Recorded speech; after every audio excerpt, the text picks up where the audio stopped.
तुझ आहे तुझ पाशी परी तू जागा किंवा चुकलास तुझ्यामध्ये तुझा ईश्वर आहे दादा.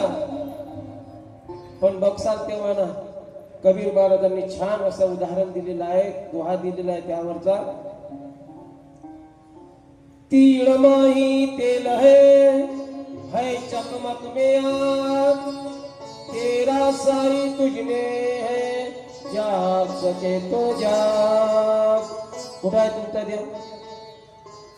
तिळामध्ये. कुठं आहे तुमचा देव? चकमक मध्ये. आता मला सांगा, तिळामध्ये देव आहे, तुमचा ईश्वर दिसतो का तुम्हाला? दिसतं का?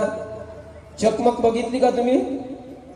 तुमच्या आता चक्र आता लाईट आहे, चटकन केलं का पटकन केलं का तेव्हा होत